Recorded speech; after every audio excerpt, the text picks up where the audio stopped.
Selamat pagi, bertemu lagi dengan saya, Didi Yuliarto Siagian di Perbankan Dasar. Kali ini kita akan membahas mengenai pendirian bank. Tugas utama bank yaitu 1. Sebagai penghimpun dana masyarakat, 2. Sebagai penyalur dana masyarakat, 3. Sebagai perantara dalam lalu lintas pembayaran. Menurut Pasal 5 Undang-Undang Nomor 7 Tahun 1992, bank terdiri atas dua jenis, yaitu bank umum dan bank perkreditan rakyat. Menurut bentuk hukum, bank terdiri atas perseroan terbatas, koperasi, dan perusahaan daerah.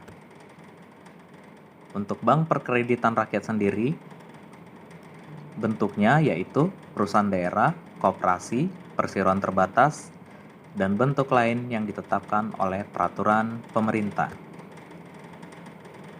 Nah, untuk bank umum yang berbentuk PT, ada kewajiban-kewajibannya. Yang pertama, adanya RUPS, adanya direksi, dan adanya komisaris.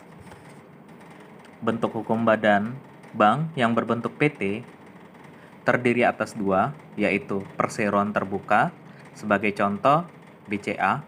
Kemudian bentuk yang kedua yaitu persero BUMN, sebagai contoh BNI. Untuk bank yang berbentuk koperasi, maka pengelolaannya menjadi tanggung jawab pengurus yang dipertanggungjawabkan kepada rapat anggota atau rapat anggota luar biasa. Untuk bank yang berbentuk perusahaan daerah, maka mayoritas modal dari bank berasal dari pemerintah daerah. Ketika suatu bank mengadakan perubahan bentuk, maka dia harus mendapat persetujuan dari Gubernur BI melalui dua tahap, yaitu persetujuan izin dan persetujuan pengalihan izin usaha. Mekanisme perubahannya dapat dilihat pada slide berikut ini. Ada 6 mekanisme perubahan. Nah, pendirian bank terdiri atas dua, pendirian bank umum dan pendirian BPR atau Bank Perkreditan Rakyat.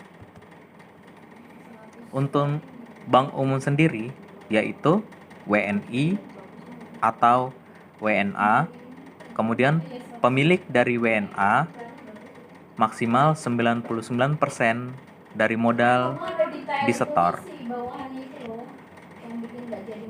Untuk bank konvensional wajib memenuhi persyaratan, yaitu dari segi susunan organisasi, modal, pemilik, keahlian di bidang perbankan, dan kelayakan rencana kerja. Pendirian bank umum konvensional diatur dalam Undang-Undang Nomor 11 Tahun 2009 tentang Bank Umum. Pemberian izin dilakukan dalam dua tahap, yaitu persetujuan prinsip dan persetujuan izin usaha. Dan modal yang disetor minimal 3 triliun rupiah. Permohonan untuk mendapatkan persetujuan prinsip diajukan kepada Gubernur BI disertai dengan ada 10 item. 1. Rancangan akta pendirian, 2. Data kepemilikan, 3. Daftar calon anggota, 4. Rencana susunan organisasi, 5. Rencana bisnis, 6. Rencana strategis, 7. Pedoman manajemen risiko, 8. Sistem dan prosedur kerja, 9. Bukti setoran modal, 10. Surat pernyataan dari calon pemegang saham. Kemudian berikut ini adalah persetujuan prinsip, yaitu persetujuan atau penolakan atas permohonan.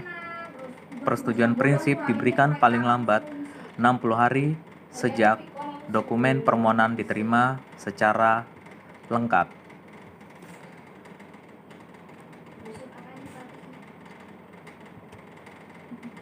Untuk pembukaan kantor cabang, maka wajib memperoleh izin pimpinan BI.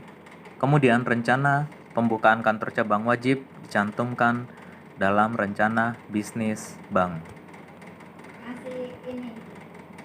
Untuk pendirian perkreditan bank rakyat, yaitu WNI, Badan Hukum Indonesia, yang seluruh kepemilikannya WNI, pemerintah daerah, kerjasama di antara pihak tersebut.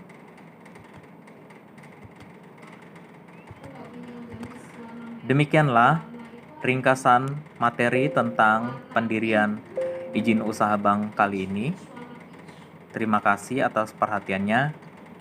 Sampai jumpa.